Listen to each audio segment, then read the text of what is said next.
are now listening to United 96 Podcast on the RFK Refugees Podcast Network. Welcome in, ladies and gentlemen, boys and girls. This is United 96 Podcast with your hosts, John Hoffman and Brian Kane. Hi, Brian. Hey, John. This is a different configuration than you're used to. We had quite a few Brian Ted shows while I was either playing softball or recovering from various ailments. This is the first time that Ted is on the injured reserve, and I'm here, and Brian is my co-pilot. Yes. I don't know what the I'm the injury sub at a last minute injury sub for a like a calf strain and warm up. So here I am. So I'm still, if you're, no one's here watching at the moment, but if you were, it's blurry. I'm still popping positive COVID tests a week on. I'm told though I'm no longer contagious based on science and whatnot, but work does not go on science. Work wants a negative test. So anyway, enough COVID talk. Let's talk about let's do the thing we normally do. Okay. Brian, how was your weekend? My weekend was pretty good. Fantastic weather for middle of June. I assume the same for you. Yes. I got to spend some time with family. I spent 3 hours out on my back deck watching Formula One. It was a good time. So, you and I and Ted have talked off stream. If this team doesn't turn it around, we can turn into a Formula One podcast real quick. I think we'll get better listenership if we do, to be honest with you. I don't think we'll lose anything in the changeover. Yeah, how was my weekend? I, have COVID, so that's a strike, and my wife has COVID, and my child has COVID. So Father's Day was chill. Was a very mum affair this weekend. I think the highlight probably was eating pizza outside and napping. So I napped for 3 hours on Sunday in the middle of the afternoon. I think it is optimal. That's going to be hard to beat, I think, overall. And for those of you who have joined late, we don't know if Ted has COVID. Ted is coughing. We'll see. I don't know. I don't think I can transmit it via Google Hangout or Zoom. But if so, that might be the first. That might be the first one yet. The first one. We're getting Arsenal slander in the chat, by the way, from first-time viewers. No. I saw that. Just making sure you saw it. All right, let's get into the that soccer thing. So okay. DC United. Yeah, but first, before we do that, I wanna take this opportunity for those of you who are watching live and those of you who are listening later to plug again. I'm wearing the merch. I am the guy wearing the band T-shirt at the show he's at. But if I don't sell me, who will sell me? I think that's maybe the phrase goes. But if you want to get some podcast swag, be it coffee mugs, T-shirts, hats, sweatshirts like I'm wearing. Probably don't need a sweatshirt for June. But if you wanted it like I am right now, you can go to rfkrefugees.com/merch and check it out. There's also Washington Spirit swag from our Washington Spirit podcast. We always encourage that. We encourage supporting the show in any channel, any way you want to do it. We have a Patreon, which gets you the full show unedited the night it's done, so you get a head start on everybody else. And we also offer you the ability to subscribe to this Twitch stream if you're a person that does that. So that is something you can use your Amazon Prime Twitch subscription. You get one free per month if you want to use it. If you want me to tell you how to do it offline, I will do it. I won't get on it on the show. It's kind of stupid and convoluted. But we just would love the support. This is I don't want to say this is a labor of love. It is, very clearly. We all have extremely full-time jobs and lives and wives and children and whatnot and dogs in some cases. And it's even harder when the teams that we are covering are very bad. So this season's real rough. That's all I'm saying. And everyone's got COVID. So if you have it in your mind to want to support the show, this is a great opportunity to do so. That's that. And then last but not least, we have a free ticket for this Saturday against Nashville, 5 p.m. kickoff. To get the ticket, all you have to do is message the show and say, hi, I would like the one free ticket, please. I love your show. And then you win it. So that's a call out to do that. The end. Speaking of tickets, John, I think we're hoping that in the coming weeks, starting 2 weeks from now, that a few players will be punching a ticket to Dulles or whatever DC area airport. Let's talk about some of the transfer rumors before we get into any gameplay. Looking at DC, last week you and Ted talked a little bit, mostly about Sonny Kittle and his potential arrival, but there have been some additional rumors coming out this week. Talk a little bit about what's been going around on the Twitterverse related to DC. Yeah, even worse, the Sonny Kittle move may not be on now. There was reports out of Germany today basically saying, boy, it's very complicated to get a move to MLS. There are 9 million different mechanisms that you have to satisfy, and you have to know the secret password and know the ingredients to the cookie recipe. And so that might not happen. That is now 50-50. So keep that in mind. So we sort of acted as though that were done. And even in the show notes, I said, reports are that the agreement is done and will be finalized this week. But I wrote that this morning. So things have changed even since. But there are additional players. The most recent one is Fabio Gomez, Athletic Mineiro, a club that is familiar to you if you are... And that's not even true. I thought I knew a player that came from there that played for DC United. That's not true. Maybe you just follow the Brazilian league. Maybe you're just one of those guys, and you have a Fanatis connection like I do, where you can watch every league ever. But he also played for the Red Bulls in the past. Scored 7 goals in 30. This year has scored 2 goals in 9 for Mineiro. But apparently, DC United and Cruz Azul are both looking at him as a loan deal for this year. To me, that says Nigel Robertha really is not it, and we need additional striking help. Or it means that the previous striker from Vicenza is not coming, and they're moving down the list to Plan C and D and E. So who knows? That one's very new. That's a this morning. Okay, rumor. Yeah, I was about to say because the Henri from Venezia haven't seen anything in at least a week on that, so that's usually not a good sign. No, and we got teams like the Columbus Crew paying $12 million for Watford strikers, and here we are. But, as we've said on this show 100 times, sometimes you're shopping at Balenciaga and sometimes you're shopping at Burlington Coat Factory. And you got to know who you are and know what you're looking at. So, Sonny Kittle, TBD on that one. Martin Rodriguez from a second division Turkish club. Again, a league that everyone here watches, just like 2 Bundesliga. So you're all going to have entirely informed opinions about this player, but with Alte SK, a left winger, rumored to potentially maybe fit as a left back, considering we have no cover there, and Brad Smith had a charitably uneven season this year. Rumors are out of Turkey that we have agreed with his club for a $330,000 release clause, which is right in our budget wheelhouse. His former team wants him back, but he does not appear to want to go. Colo. So there are a bunch of maybes. There are Twitter rumors all over the place.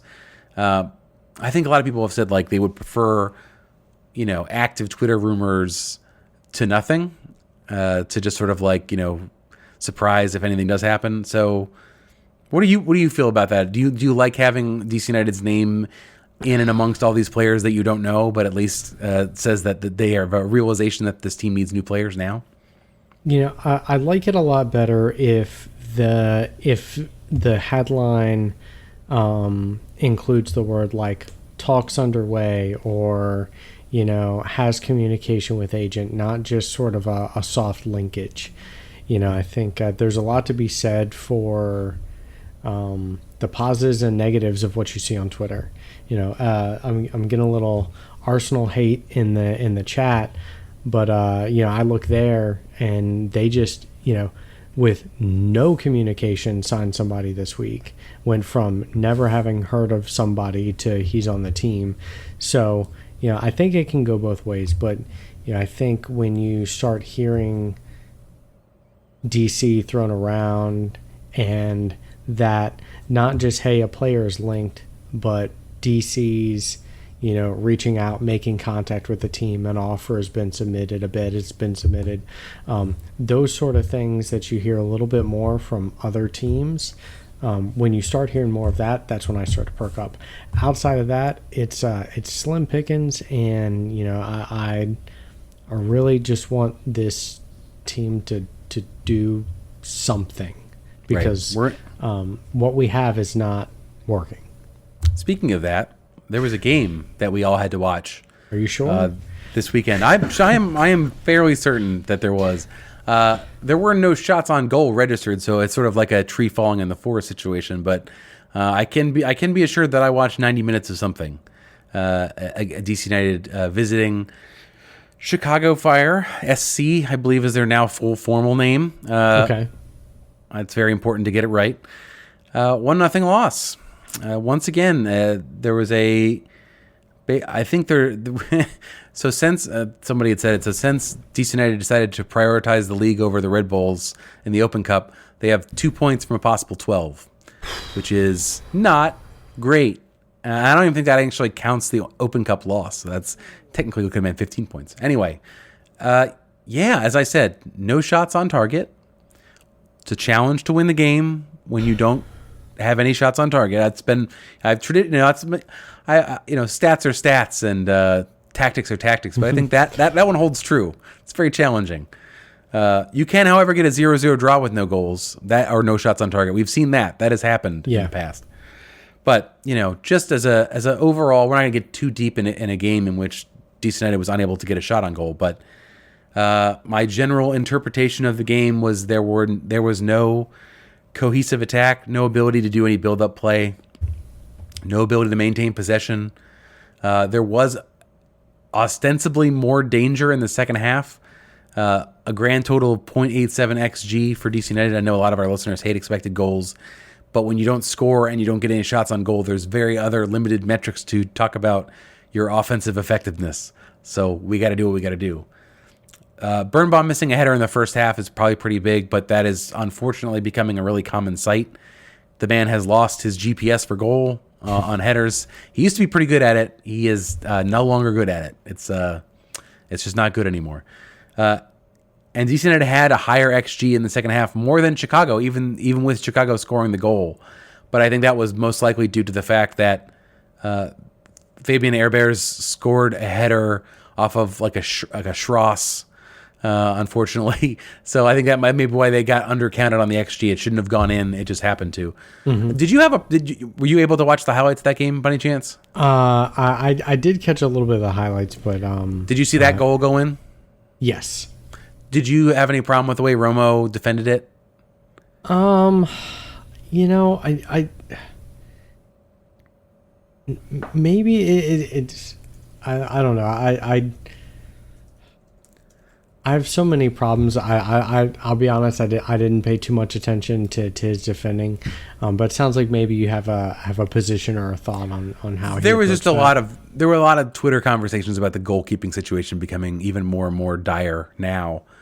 I didn't see it as he's made worse mistakes, yes, which we've all seen. So there's that. Like it's not quite as nailed on. But I think that if people were looking to him as a Bill Hamid successor, and I said from the start, like this man was a sometime starter in a third tier European league, mm-hmm. probably not going to be wearing a cape and rescuing you. Otherwise we would not have got him the way we did. But that did not stop people's optimism from thinking he was going to, because he played in Belgium, he was going to come right in and save the day. Mm-hmm. And maybe he still will, but he isn't yet. I think he's a better Band-Aid than Kempin. I think that's true. Yeah, and he brings a couple things differently. He's had his fair share of mistakes, but when he's not making mistakes, I think he is maybe better at Bill in playing out from the back, which I think with our sort of 5 across the back setup might be a little bit more advantageous to us. At least in the couple games that I remember seeing him just maybe connecting a little bit in that way, a little bit better with the ball at his feet.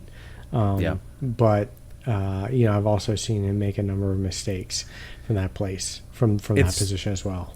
It's so challenging to focus on that attribute in the broader context of what appears to be DC United's entire lack of a game plan in these games that have been occurring. Like it's in a team that has a set identity and a team that has ideas going forward and really good chances that are made not just from blind crosses, but from movement off the ball and 1-2 passing. Then I think you're like, all right, well, there's that's something you want to have. DC United is just so devoid of that right now. Nahar coming back helps. They were kicking him around. They were kicking Taxi around. Hamid continuing to be out with illness, I think, is more of a mixed bag than it would have been in the past. In the past, that would have been DC United is getting no points with Bill out, but Bill has not been himself quite clearly. So that's not really the problem.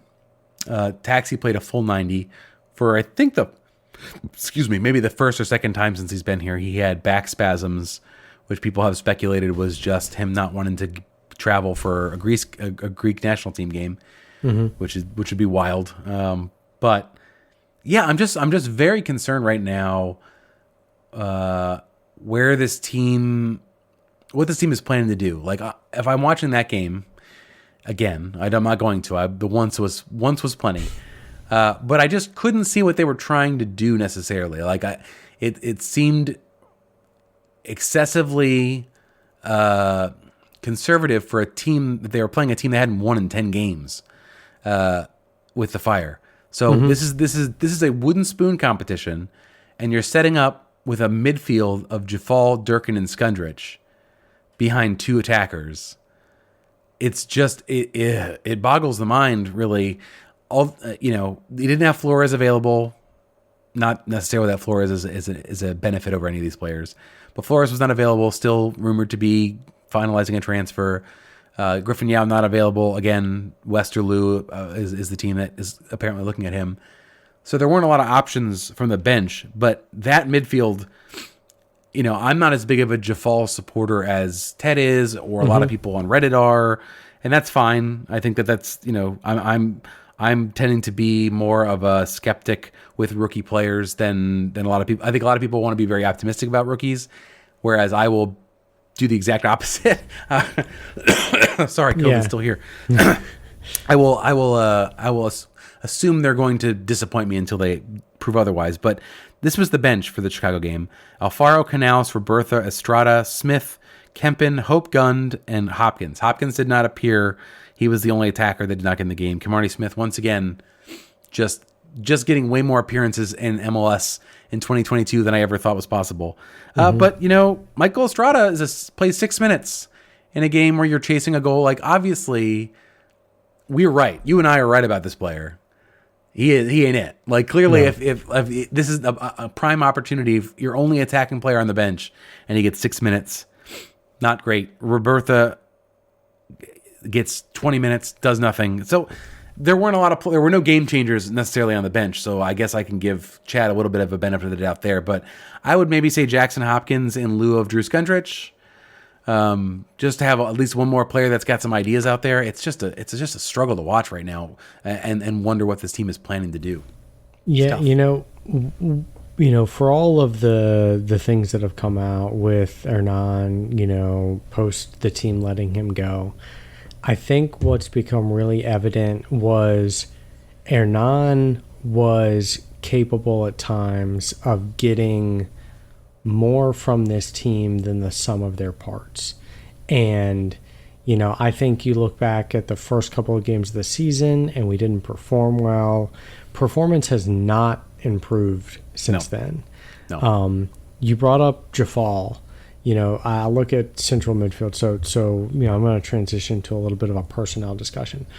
Jafal is not someone that you bring in because you want them starting every game. No, That's a not player, a second round draft pick. No. Right.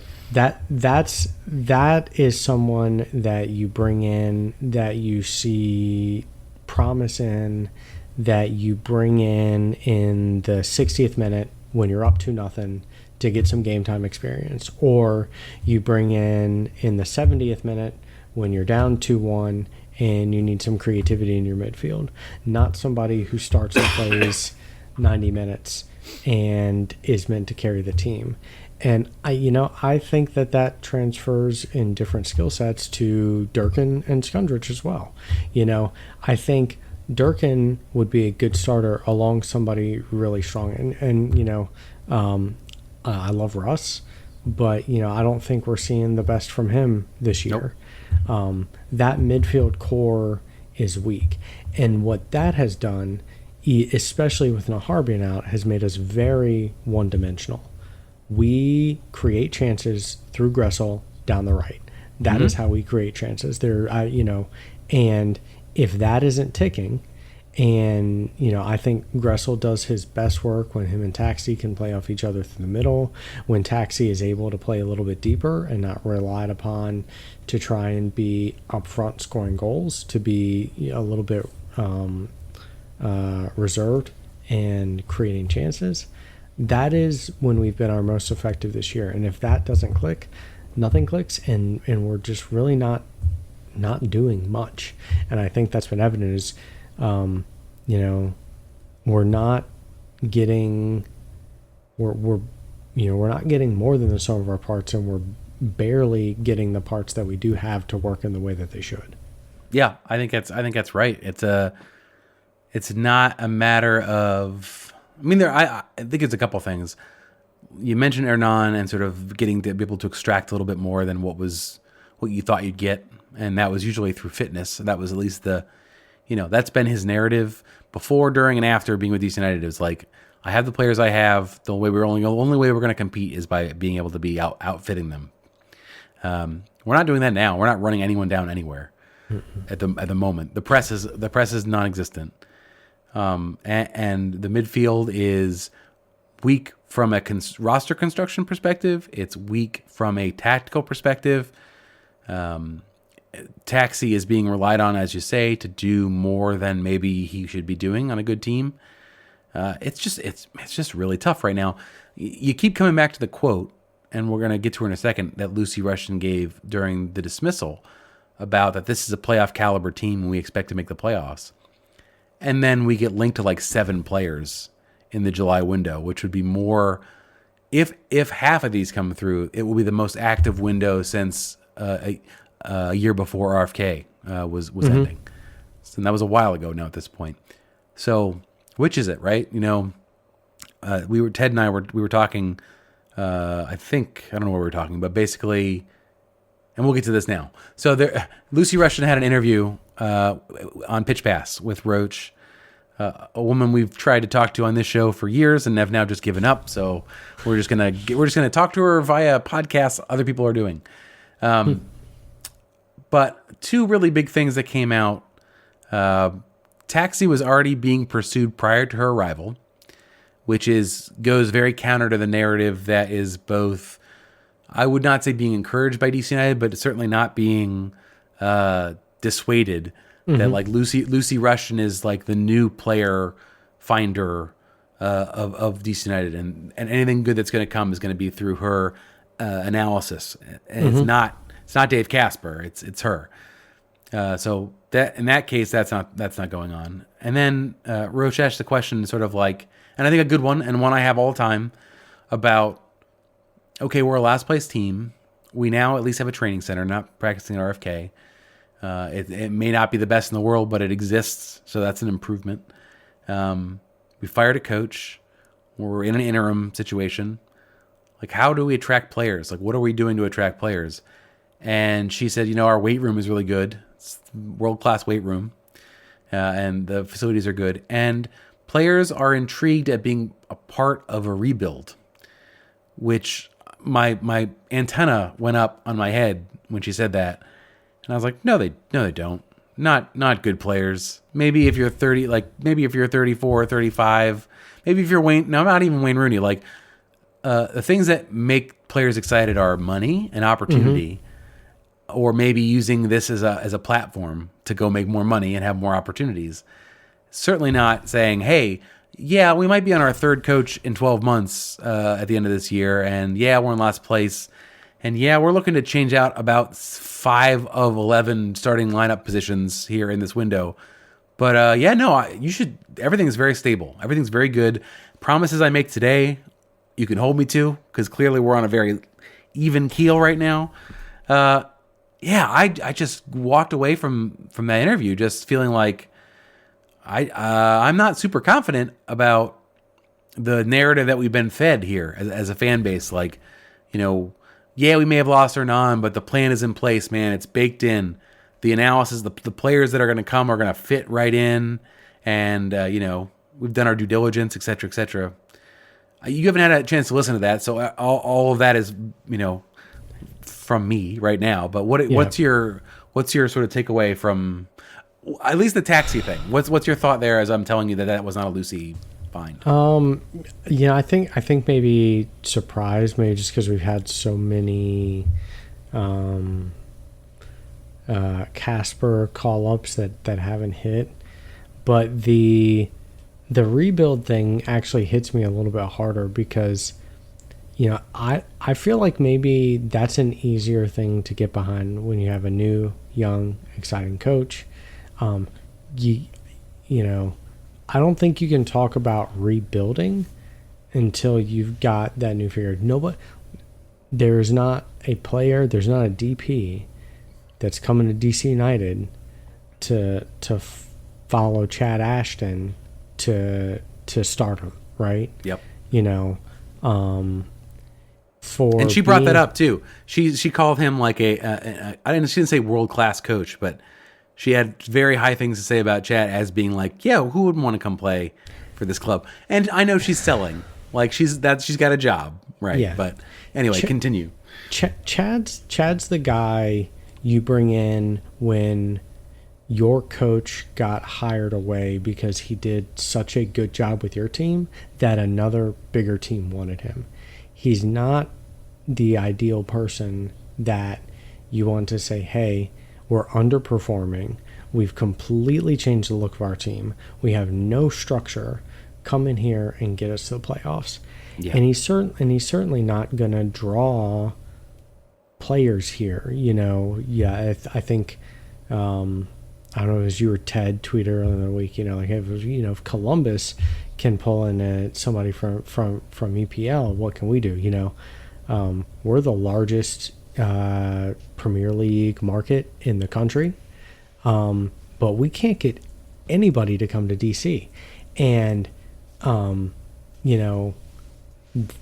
think the team has to address that in a certain way, that there's an image issue or there's a visibility issue. It doesn't seem like this is a place where players are clamoring to get to. And in a landscape where, unlike Europe, where there's a lot more flexibility on salary and things like that, nobody that's coming here is going to be coming here for a windfall. Nobody is going to be, making bank. You have to have another draw. The draw for the type of player that we're probably looking for is, hey, you're going to come in, you're going to be a figurehead of this team, you're going to be a major component in our success. And I don't think that we've laid out a playbook for them that says we are on a path there. We don't have stable coaching. We are hit or miss on the other players that we're buying. You have ownership talking about how little money they have and how they're aiming to be middle of the road. Right. Like it's not a picture of aspiration that you're selling to these potential players. Across the board. Frankly, I'm amazed. This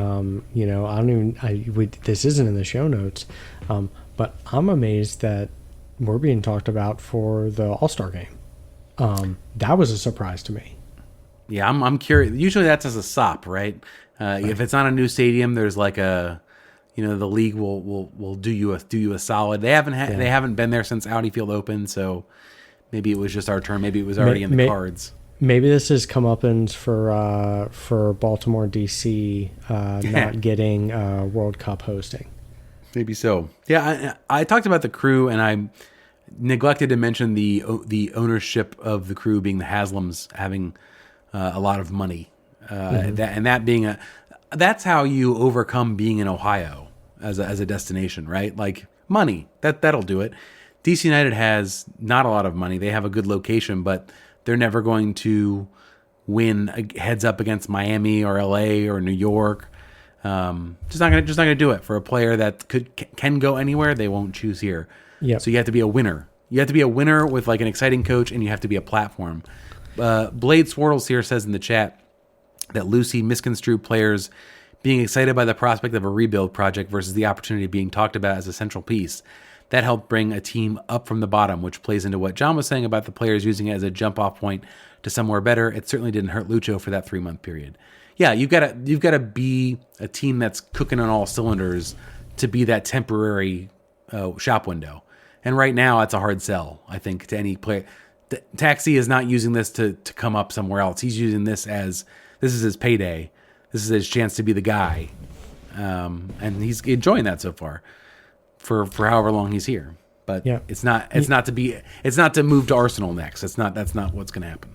Right. Yeah. So I think before we go and wrap up previewing the next game coming up, I'm gonna since we can't interview Lucy on the show, I'm gonna reach out and give a piece of advice. You've got a diverse ownership group here. Minority owners. I think there's a press conference coming with Yo Gotti. Yep. There's got to be an up-and-coming soccer star who also imagines themselves as an up-and-coming recording artist. So, throw in a guest spot on a track or something in the deal. You want to talk about getting players in. Let's get creative, because that's what this team needs. They need a creative marketing strategy because they don't have the cash to throw around, and we're not in LA. So why not? I think you could be Mark Ingram's fullback for one game. It'd be that's another sort of, that's the way we do it, right? They're getting they're buying chunks of this without having to put any equity in. So let's figure out a way to use them as a recruiting tool. I like it. So let's talk about the game. Well, let's talk about it very briefly. Nashville coming to town this weekend again. If we have a free ticket, giving it away, I'll be there in person. Finally, hopefully. I can't imagine why I wouldn't be at this point, but I'll be there. Nashville lost to Sporting KC 2-1 this last coming weekend, but they're sixth in the table, 23 points in the Western Conference. 23 points would, I think, put them maybe second in the Eastern Conference. How bad the Eastern Conference is at the moment, it would put them fifth. So sorry, but they'd be in the playoff picture. No Walker Zimmerman was in that game, I believe. International duty, most likely. Dax McCarty was starting on the bench. Did not appear their starting 11. Mukhtar started and played 90 minutes. He has traditionally given DC United fits, and the times Nashville has played them. DC United is going to have Brendan Hines-Ike back from red card suspension or yellow card accumulation. I think that's the only real addition. There are no, unless Yao is available again. I don't think there's any injuries that were near resolution. I think everyone else is still sort of out for a while. Bill Hamid's still injured from illness. I don't know if he'll be back. I know that Moses Nyman's been out for 7 years with a quad injury. So I don't think I don't think the Cavalry's coming for this weekend. So yeah, do you have any, before we give it to a score prediction, do you have any general thoughts about Nashville? I no. I have general bad thoughts. Frankly, until this team shows some sense of working together on any level, I'm not sure it matters what team we play against. So I think that's true. We just lost to Chicago, who had not won a game in 10 games. So that there is some truth to that. So if you're a betting man, I would bet on Nashville this weekend. I'll give you a score prediction here. 2-0 is my prediction for this game. They have not scored more than 3 goals in their last 5 games, where they've won 2, drawn 2, and lost 1. But I also do not see DC United getting on the board based on the lack of cohesiveness and the lack of additional players coming back in. So, yeah, what's your score prediction? I'm going to go 2-1, and the one's going to come from a penalty. And I only say that because I feel like this time last year, Ola Kamara had scored about 15 penalties. He's due. And we're due. So I like that. I think that's actually if you're betting, that's the play. The lead pipe lock for United 96 this week is Nashville money line parlay with both teams to score. That's the official parlay prediction. I'm gonna bet it when we get done with this. Brian, I thank you for filling in for Ted. Folks, thanks for listening to the show. Folks, thanks who were here for the live show. We appreciate it. Remember, we're on patreon.com/RFK Refugees. You can subscribe to the Twitch stream if you'd like. And we're here normally every Monday at 8:30. This was a weird week. We did not do it last week, but we'll be back next Monday at 8:30 talking DC United. For those of you who are here watching live right now, we're going to take a short break and then come back with Kindred Spirits and talk Washington Spirits, another team from the DC area who is disappointing in a massive way. But at least this time, this is less their fault. So we've got that. So for Brian, I am John, and we will catch you next week. Vamos. Vamos.